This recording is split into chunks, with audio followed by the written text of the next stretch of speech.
So I'm John Ruffin. This is my dad, Johnny, and I just published a book called Chasing Sunsets. It's a multi-generational Southern saga, as you know. Yeah. You read it. What'd you think? It was interesting reading. Yeah. Very interesting. So did you recognize a lot of the stories? I did. I figured you would. So this man right here is obviously one of the biggest inspirations to this story, although it's not or you're the biggest inspiration. You're one of the inspirations to the story because, so much of the content came from things that you had shared with me over the years. So the story covers a Southern family that immigrated from Scotland, kind of like, our family history, that settled in southwest Georgia, started a brewery, farm, and even a veterinary practice. So as I wrote it, something, that kept occurring to me is, I've heard all these stories, and there were older members of the family that's now passed on, your father, Paw, Uncle Jack, that I didn't take the time to ask them some questions that I would like to. So I didn't really want time to pass and for us not to get this on record. So from the standpoint of the farm, I know that we came here in 1918. That's when the Ruffins came. Correct. So where did it start before that? What was the history of the farm? I understand the Persons family. It was Persons family property. Mr. Persons, as I understand it, got the land in the land lotteries after, in the early 1823, I think it was, when they took all the Indians away, and then they split the land up in what was called land lotteries. And Mr. Persons acquired several land lots through the lottery. People didn't want it, but he would buy it from them. And he gave this 300 acres to his son and his wife. Her name was Melinda Person. His name was Lovett Persons. They built the home that's on the place today. And I gathered that information from looking at her tombstone, she's buried here on this property, of her birth date and her estimating that in that time in history, young ladies married somewhere around 18 to 20 years old. Then I looked at her death date and done a little subtracting and figured the house was built sometime in the 1840s. Right. Now, it rocked on as a Persons property until Miss Melinda died, and then it went back into the Persons family, and there were 3 sisters still surviving in the Persons family. And my mother's uncle, J.L. Kennedy, bought this Persons property from them, those survivors of the Persons family. And he had various people here working the farm. Had my mother's brother, Uncle William, here, and he died very young. And his wife and her brother stayed here for a while, but things wasn't working out well. And J.L. Kennedy wasn't satisfied. Now, he had Mother and Daddy on another farm that he had, which is in now Lamar County, at that time was Pike. And he got to telling Daddy, it said, Ace, as hard as you work, you go down to the Persons place and you can have that thing paid out in a few years. Because during World War I, cotton prices was high, and Daddy was a hard worker, so they moved here in 1918, in the fall of 1918. That's the beginning of the Ruffin clan. They moved here with, at that time, 3 children. My 3 oldest sisters. They were born, and in 1919, my brother Jack was born here. Then in 1921, my brother Champ was born here. So Jack would have been the first one born. Jack was the first Ruffin that was born in that house. And I'm the last Ruffin that was born in that house in 1938. But now, wait a minute, there was some grandchildren born. Yeah, there was, but I can't keep up with all of that. Yeah. There were several of them. But yeah, there was some grandchildren born after you, but You were the last child born. Yes, I was. And now, if you want me to go into some of the details of the hard times that the Ruffin family faced trying to survive on this rock pile we called a farm. So one thing that I mentioned in the book that I drew obviously from our farm was the cotton prices, the boll weevil, and obviously prohibition. Okay. And how my granddaddy, your daddy, was able to pay some taxes. Let me back up a year or two. Okay, so now we was at the birth of the two sons here. That was in the early 20s. 1923, J.L. Kennedy died. That put a complication on everything because he was financing the farm. My daddy was paying him as he worked. More or less, he was the one that held the mortgage on the property. Sure. Well, he passed away. And in that same year, 22 or 23, the boll weevil appeared. And that was a very drastic thing. My dad told me he had 120 acres of cotton planted that year and picked 12 light bales. And in addition to that, in about 1924, 25, somewhere in there, the whole family, mother, daddy, and the 5 children came down with smallpox. Luckily, they all survived it. There was another old couple that lived down the railroad here that would walk up here every day and bring food to them. They had the house quarantined. Nobody was supposed to go in it. Nobody would, except the ones that maybe a doctor or something. But those old people, their name was Cochran's. They would bring food to Mother and Daddy. Did they live on this place? No, they lived down. I can show you exactly where they live. The house is at now. Not there anymore, but that's where they lived. Well, they tried to survive it, and then in the 20s, you know, the Prohibition, the Homestead Act had been passed. You couldn't buy a legal drop of alcohol in America nowhere. So, my daddy would tell one of those black gentlemen that lived here on the place with him, helping him, I don't know what we're going to do. It looks like I'm going to lose this place. And say, if you want to find you somewhere else to go, I'll understand. And my daddy made syrup for the whole surrounding community. He had a big syrup mill set up down there on the branch. And the way he would be paid, nobody had any money, but every 3rd gallon that come off of the pan was his. That was his pay. That's why. Well, really, we couldn't nobody eat that much syrup, so everything was accumulated. Every outbuilding on the place was full of syrup. And the old black gentleman said, now, Mr. Ace, I'm gonna make a suggestion here to you. He said, I don't know if you want to do it or not, but if you'll go to town and buy me a sheet of copper and let me have all this syrup sitting around on all this property here, and you go down to Tobler to the mill and have several bushels of corn ground up in the corn mill and give it to me, I think I can come up with something to make us a few dollars. So they did, and he goes to making what we call moonshine whiskey. Well, Daddy knew nothing about whiskey, didn't drink it, didn't use it, didn't know anything about it. He said, I had everything around here full of moonshine whiskey and didn't know what to do with it.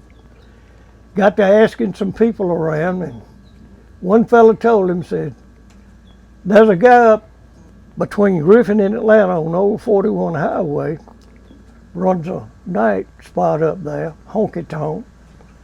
Name is Joe Starr. Said, write him a postcard, put it in the mail, and tell him that the sow has had the pigs. And if he wants to come look at them, he'll know what that means. So he come and takes all the whiskey and pays Daddy. So that helps him come along. And then Daddy came up with the idea. He bought a couple of old Dodge trucks, 2.5 trucks, and would start going down to Florida in the fall of the year and buying oranges. And he would truck them back up into North Georgia, Tennessee, and North Carolina in the hill country and sell those oranges. And picked up a little money doing that. So he would do anything he could to make a few dollars just to pay the taxes and keep the farm going. And then World War II comes along. Both brothers older brothers goes off to the war. And that was Jack and and Champ. Champ. Jack goes in the army. And what year would that have been? About? Well, 1941. But they both joined before Pearl Harbor. Well, I know when the war started for us, but my understanding was that they both joined up before that. They did. So you would have been very young. You were born in 38. I was born in 38. I was so small that I rarely remembered my older brothers. Back then, we didn't have television, very little communication other than an old newspaper once in a while. And I would see my brother's pictures up there in the living room of the house, and I'd ask Mother who that was. And she would tell me, well, that's your brother Jack. He's in Europe fighting Germans. And that's your other brother Champ. He's in the Pacific fighting Japs. And my little mind, I try to imagine in my mind, wonder what a German or a Jap looks like. So that's my first remembrance of them. And I don't remember them any at all until after the war ended and they both came back home.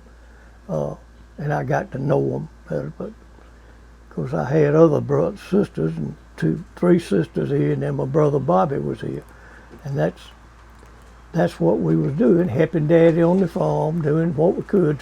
Daddy believed in cotton. That was what he believed in, cotton. And after the war, they came out with better insecticides to fight the boll weevil and the boll worm, and he got a little more successful in growing his favorite crop.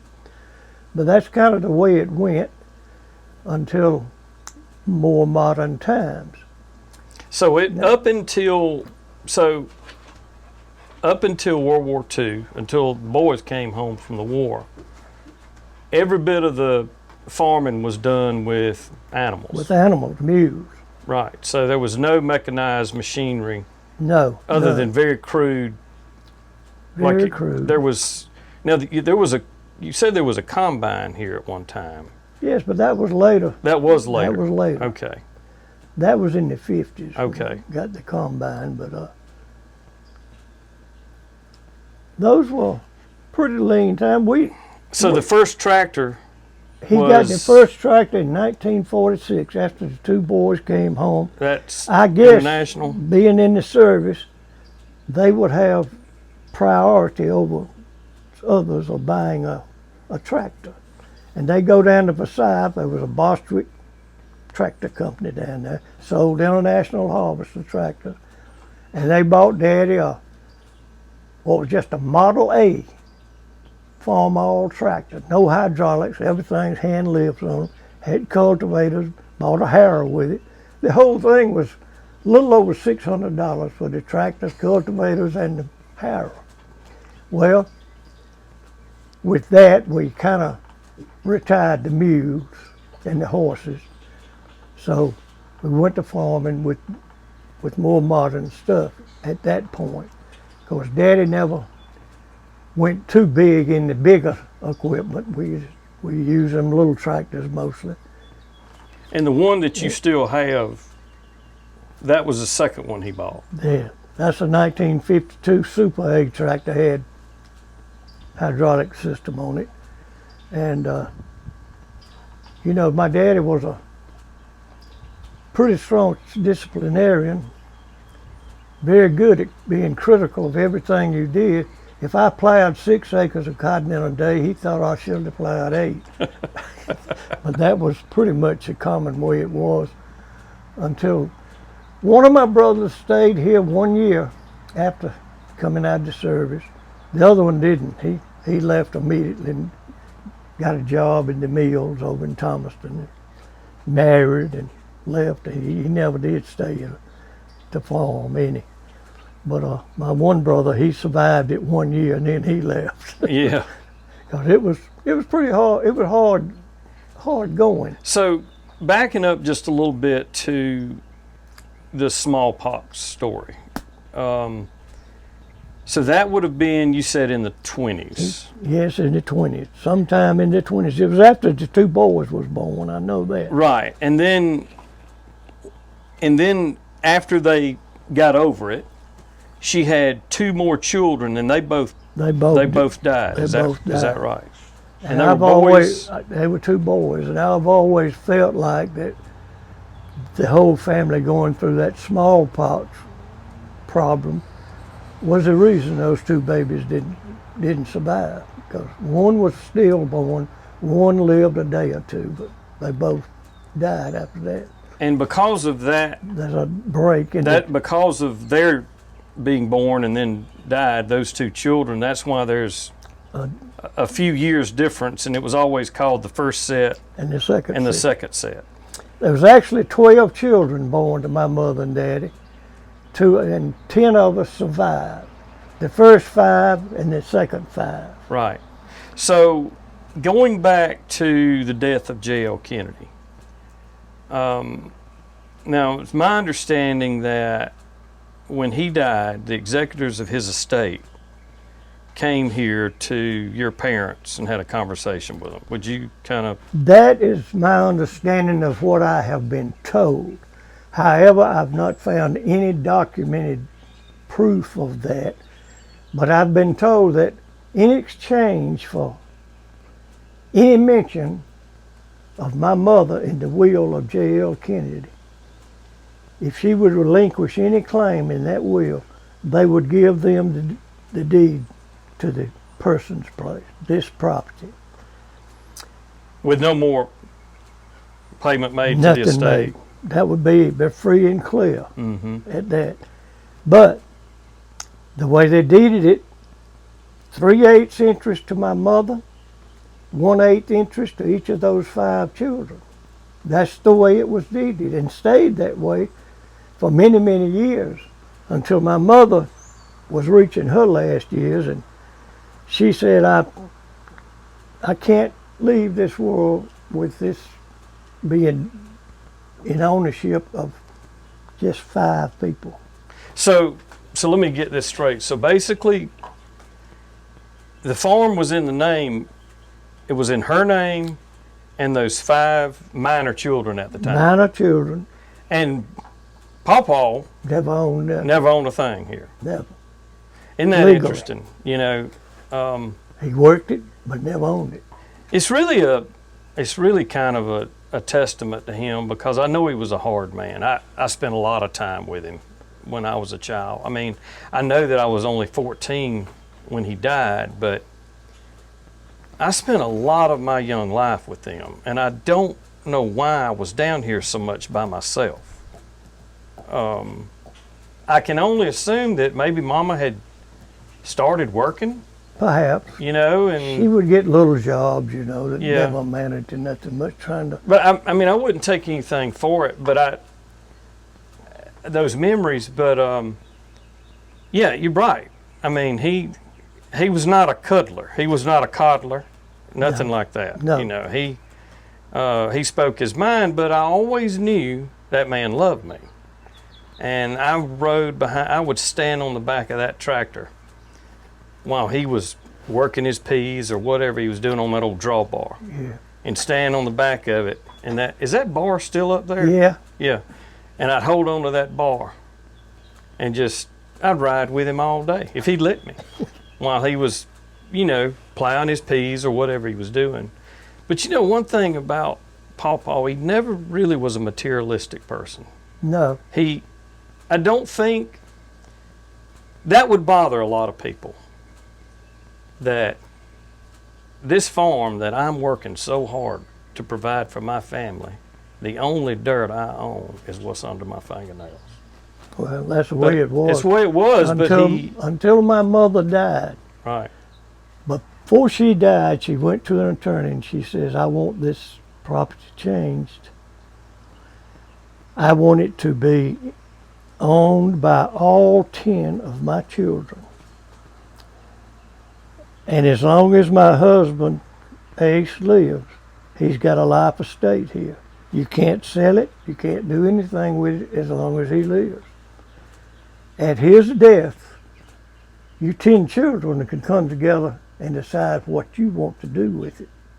So that's what happened. And so as Mother and Daddy died, a big family, a lot of them don't want land, they want money. So let's go. So Mama, and her name was Mardell. Mardell Kennedy Ruffin. So she died in 77. November of 77. So I was only 7, but I remember her so well. And then he lived another, I guess, 7 years. He died in April of 84. So now that I remember very, very well. He died on Easter morning, Easter Sunday morning. So at that time when the estate was being worked out with, the kids, talk about that a little bit, about who decided to, how y'all came to keep it all in the family. Okay. So each of the 10 children was awarded, I forget exactly how many acres it was, but I'm going to just throw a number out. I think it was 17 or 30 something acres each. Because there was right at 300, not to interrupt, but we forget that they had about 100 acres up the road, yeah, that where Uncle Bobby lived. But Mother willed that to Daddy. Right. He owned that before he died. Right. So that was a total of about 400 and some odd acres. 400 acres. Yeah. Okay. But anyway, each one of us got a certain amount of land allotted to us. Well, some didn't want land, they wanted money. So my brother Jack, which was a man that had never had any children, he and his wife worked for the government. They accumulated a fair amount of money. So he bought all the property on the east side of 74 Highway and the house. Right. That was his because he bought it and paid for it through the other children. Now on the west side of 74 Highway, my sister Dot and her husband Fred Mullen and Bonnie and Freeman Alsbrooks got the rest. They bought in enough to clear all that out. So that's the way it was until my brother died. Mm-hmm. Then when my brother Jack dies, that kind of muddies up the water some. So there again, we have to start going through the process of, but let me go back a little bit. Before he died, he did, because your mother and I came down here and lived with him right. for about 3 years before he died, taking care of him. Mm-hmm. And he deeded to us the house and how many acres of land? A little over 17 acres. A little over 17 acres of land. He deeded that to us before he died, so we had that. And the rest... Well, Aunt Mary gave you her part. Aunt Mary did. And then... Dot gave me hers. Dot, and then Freeman. Freeman. There really wasn't an awful lot that you had to buy, but you did have to buy some. But it was a reasonable price. Well, because the family... It was an appraised price. It was. And the family, even though that they may have said they didn't want the land, they certainly wanted it to stay in the family. I think most of them did. Yeah. Some might. Well, all the family, maybe not some of the in-laws, because we did lose about 83 acres across the road, but we won't talk about that. No, but that's beside the point. But anyway, that's kind of the way it's gone. And then after my brother dies, Joan and I, we owned the home and approximately 17 acres of land. So I'm pretty much a neat freak myself. So I didn't want things. My brother was not. He wanted the old buildings, the old cotton warehouse, the old smokehouse, chicken house. Oh, yeah, yeah. He wanted all that to stay. And to me, that's serving no purpose, it's nothing but somewhere for rats to live. So I started tearing all that junk down. And Yeah. getting But he had, fortunately, he had spent a small fortune on that house. On the house, yes, in the he did. 80s. Because that house had never had anything major done to it No, from the time it was built. he actually started the foundation and went up. That's right, went all the way up. I can't imagine what that would cost today. I can't either. I mean, but you know, when you go in the house and go under the house and go up in the attic, you can certainly see the original ceiling joist and up underneath the floor joist, and you can see the axe marks. Hewed out seals yeah. with axes. Right. Because you said the house was probably built sometime in the 1840s, 1850s, somewhere. Prior to the Civil War. Yeah. So, getting back to, let's go back to when Pawpaw retired from cotton farming. So, because I don't remember any cotton growing on this place. I was born in 70, you know. Yeah. And so, I mean, he was 80 years old when I was born. But what I remember is him having a big pea field. Yeah. And then having his garden and grew his watermelon. So about when did he stop growing cotton? In the late 60s. Is that right? He did it as late as the 60s. Maybe I should say the mid 60s. Uh-huh. There's a lot of reason for that too. Sure. Labor was number one. You know, the whole everything in it was changing. Well, that's when you got to, you know, all the fields had terraces and Right. everything was built to, you know, to work with small equipment or even mules. So obviously, you know, he had to make a decision. Either you got to go big or go home, right? That's right. And so, you know, at the age he was, it was probably a pretty easy.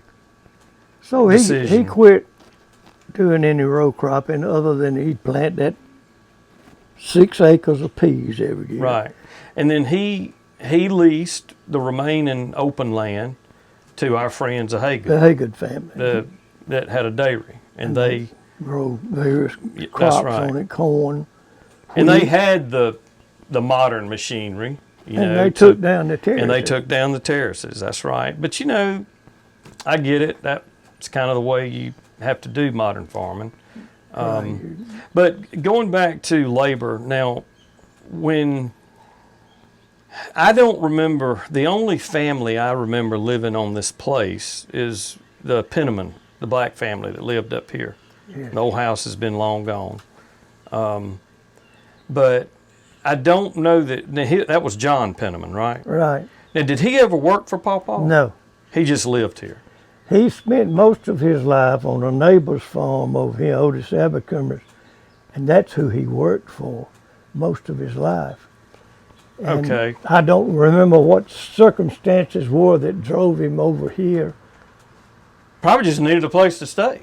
Because, yeah, I know Jack Abercrombie come down here one day. Yeah, he sold that property because he offered to That's sell it right. to you, He right? offered to sell it to my daddy. Oh, to your daddy, He that's said, I remember we sitting on the pecan tree. I worked in the mill at night, and I had just built a house, went in debt for $12,000, and that was unheard of. But anyway, I heard it. He said, Ace, I want to be a good neighbor. I'm going to sell that 120 acres, join you over there.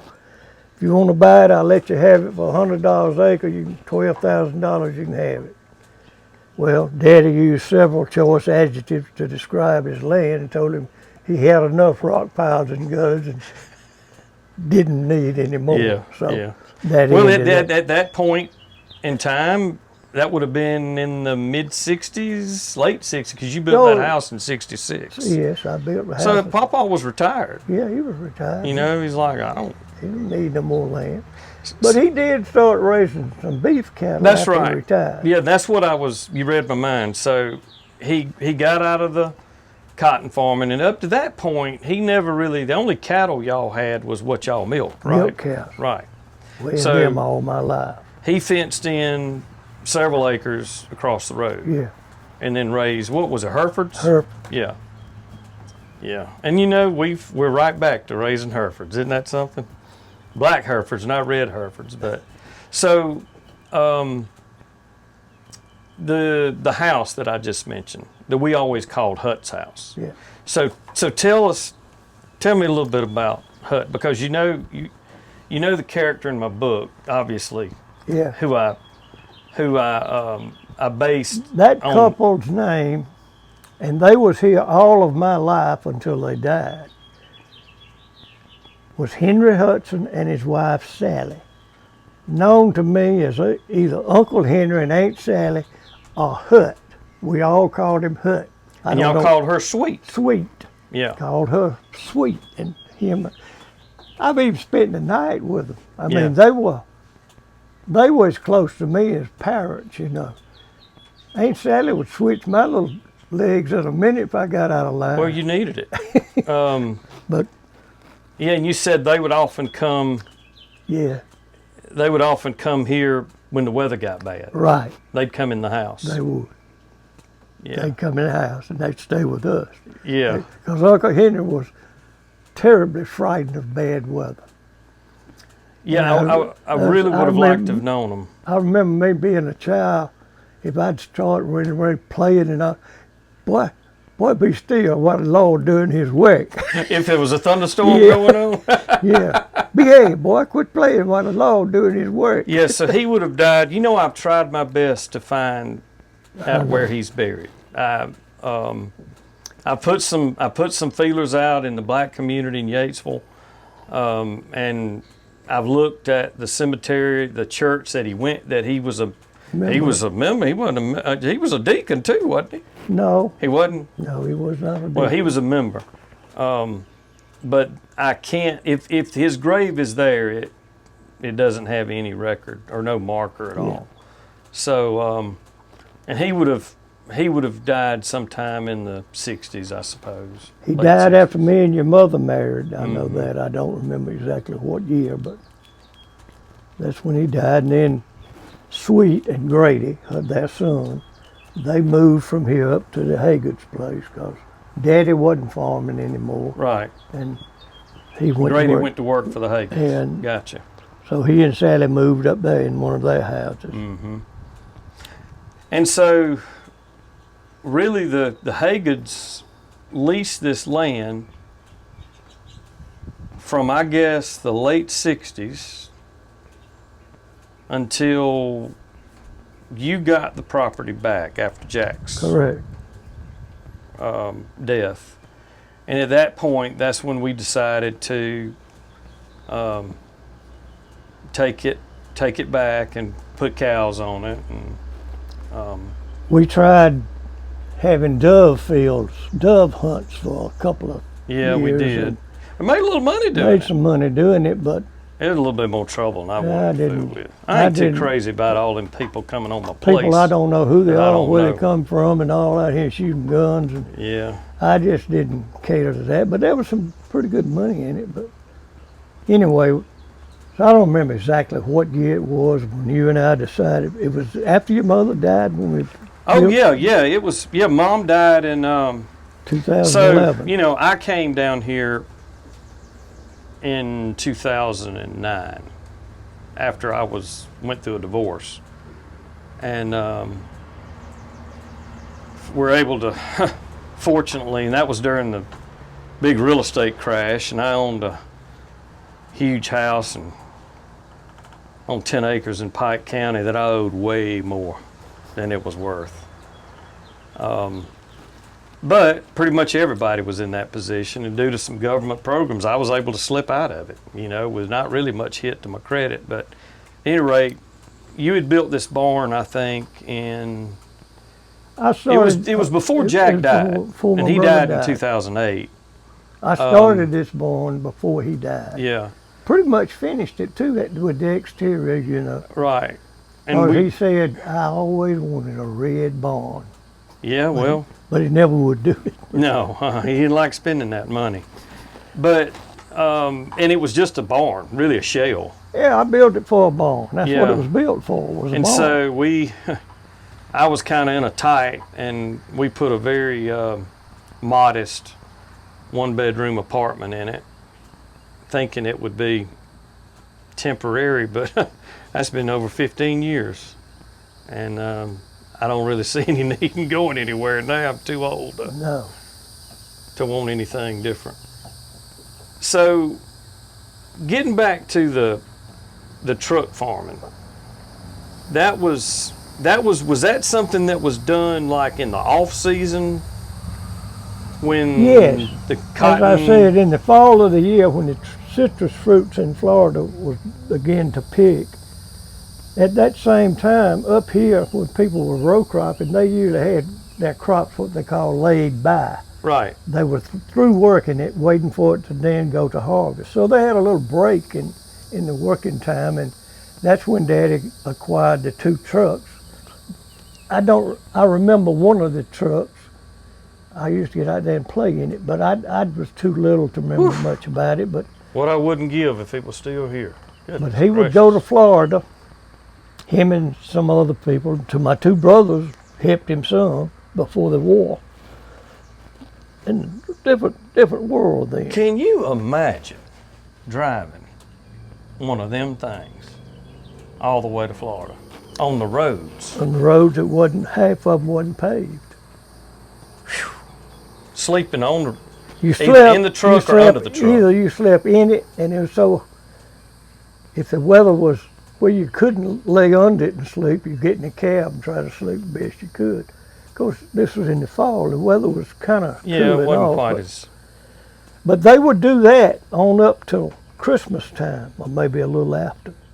You know, they had nothing else they was doing. Mm-hmm. Anything to put a little money in the pocket. Goes in the fall, you know, you had to break up your land to plant your oats and all for your cattle and horses to eat. But by and large, all the work on the farm wasn't that much. But that's how they. I've often wondered if Daddy had the foresight to see, you know, this trucking business could be developed into something. Yeah. But he didn't. And Well, you know, it goes right back to my observation. If I had to describe that man, I mean, he had a giving heart. I saw it. I saw how he gave to people. Would come down here and, I mean, he would tell them, what was it, $3 a bushel for the peas or watermelon? But I know he gave more away than he sold. yeah, I never will forget one time, you remember Uncle Bobby had the gas station up here in Yatesville. And this was after Pawpaw would stop driving. He kind of lost his eyesight. Probably had what you have, that macular degeneration. But somebody would come get him and take him up there every day. And I would stay up there worrying the dickens out of him, I'm sure. But if I was up there with my buddies and we would come in on our bicycles to get us a drink, he'd buy every one of them. He'd buy every one of us a Coke and some kind of something to eat. And it just tickled him to death. So, I mean, I think that the reason his mind he wasn't focused on money. no. You know. He had a saying, if you give a man 3 acres of land in central Georgia, and if he starves to death, he ought to, Yeah. because he's too lazy to work. What was the story now that it was a preacher that came by and he told the story about the devil and the dollar? Oh, yeah. Our church that my family's been affiliated with for over a century, Little Antioch Church up here. We had a new pastor. He was a young kid right out of seminary. And he and my daddy was talking about, you know, how things are just so bad, blah, blah. And I remember Ace chewing his tobacco. He spit out there across the porch and said, well, now, preacher, If you want to know what the trouble with this nation and this world is, I can tell you. The devil and the dollar has got them by the balls on a downhill pull from the president to the pulpit. You know, I tell you, you can't argue with that. And a lot of, And I was sitting there, I was a grown man then, I thought to myself, Daddy, don't say that to the preacher. Papa didn't have a filter. He didn't care who it was. But you know, there's a line in my book that it really came from you, because just watching you and him, you know, the character John Campbell was the family patriarch, and he was asked a question about the money and the things that they had done for the community, and he said, "You cannot outgive God." No, you can't. And there ain't no other truer words ever been spoken. You can try, but you can't. It's gonna come back to you, and there's no better drug, is there? No. I see you do it. You plant all them collards out there. I plant them every year, and I plant them all for one that reason, stuff. to give them to people. Yeah, and no telling how much money you've given away. I mean, I know it's just collard greens, but that's a small. But I look at the price of collards in the grocery store. I said, "Gosh, I'd give away probably $250,000 for them things." You may have. But people come from everywhere. Yeah.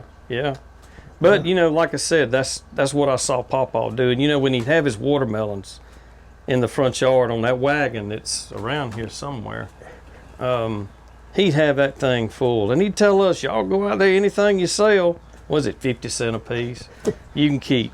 Me and my sister would sit out there, Susan and I, and nobody'd stop. That old man would go out there, and it would just be people just be coming in there just to talk to him. Half of them, he'd just give them away. I couldn't sell watermelons. I tell you another thing I can't do. I can't grow a watermelon. That man could grow a watermelon. I've never had much luck growing them either. Well, you know, getting back to the story of the prohibitions, you know, and the whiskey, was there ever any issue with that? Did anybody ever get in trouble or report them, or? Well, yes, naturally. They had what we call the revenuers. They worked for the federal government. And there was one in particular in this area named Jess Stewart. And Daddy said that he came here one day and told him, said, "Ace, I know you got it. I know it's here somewhere, and I'm going to find it." By that time, they had just taken up the old M&B Railroad, and they had cross ties piled all that in that old railroad ditch. Had them piled up kind of neatly. They just stood when they were tearing them down, the piles, hunting that moonshine with, and he didn't find it. He got ready to leave. Daddy said, he told him this, "Jess, when you came here, them cross ties were stacked up kind of neat out there. Now, I don't aim for you to leave here with them scattered all over my yard." So, now that's, you know, Yeah. my daddy was famous for a tall tale. Now that was the M&B Railroad that, so it was supposed to be Macon to Birmingham, but it never made it, so they just called it Macon and back, right? Yeah. It went to as far as LaGrange. I think so. So when you cross the Flint River today on, what's that, 109, Yeah, and you look to your right, that is the remnants of the M&B Railroad. that's it. You see the piers of the trestle that used to be. And you can still see the railroad in it, but in addition to it, there was the Southern. The Southern. Now, I remember the railroad. I remember the train that ran. I remember going out of the house with Aunt Juanita, and I couldn't have been more than 4 years old, because I think they took it up in the early 70s. And I remember her being on her knees, holding my hand, and we would wave at the train as it came by. And that was the one that went, I guess it came up through Zebulon, then through the Rock. And it ended in Griffin. Right. That's when it So came. it was far from a main line. It was Oh, yeah. It went down to the sand pits. Exactly Is that what right? it was Okay. And then it was taken up sometime in the mid 70s. So was that the train, or was it the M&B that hit and killed the man and his daughter? It was a Southern. That was the Southern. It was a steam train. Okay.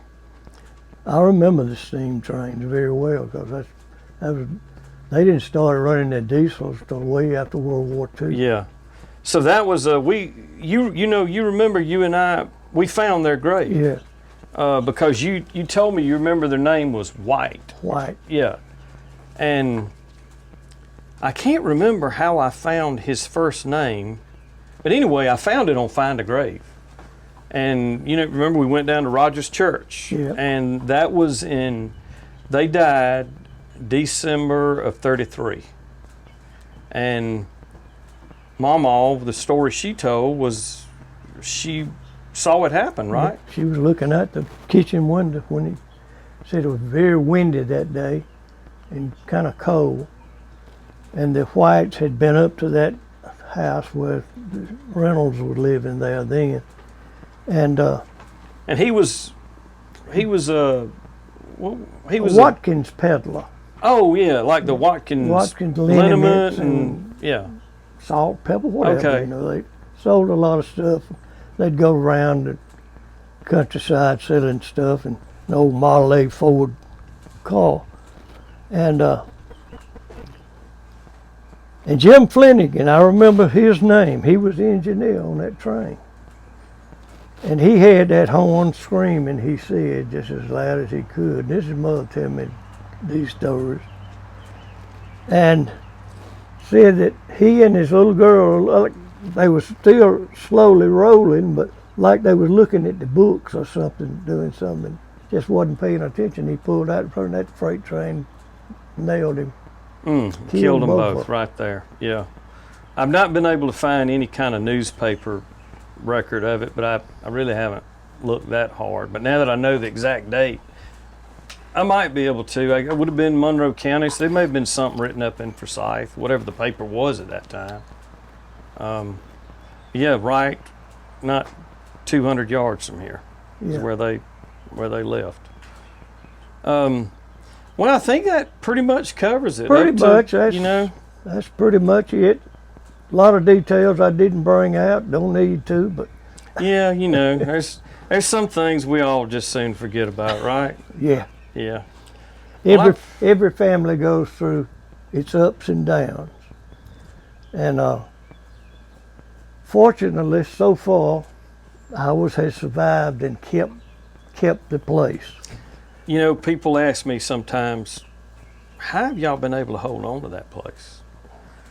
Most of it. I mean, because the 100 or so acres up at Antioch is still in the family. Yeah. And we've got most of it here. And my response is love and sacrifice. You've got to be able to sacrifice. If you're gonna keep that land in the family. I tell people all the time, when you look at this place, and always people complimenting how it looks, how do you do all this? I said, well, I got to tell you the truth. This is 100 years of passing down, trying to improve a little and pass it on down to the next. That's the way it is. I mean, I could have never bought this on my own and built it to what it is. I just couldn't have done it. I never earned that kind of money. Sure. And the thing about it is the families that don't, and you can go 10 miles in any direction from where we're sitting, and you see homes going up, and you can tell me, well, that used to be the Stevens, that used to be the Williams property, that used to be this property. Yeah. And the sad thing is the families they'll sell it once Grandpa dies. 5 years later, Grandpa's gone, land's gone. You know what else is gone? Money. The money. And you got nothing. You got nothing to draw the family to come to. And as long as I have breath in my body, I'll hold on to it, and we'll pass it on to the next generation. And hopefully, well, I think that's the way it's supposed to be. Well, I think it is too. It's a hell of a story, if nothing else. Yeah. Yeah. Had its ups and downs, but I wish you success with your book. That was a interesting book to read.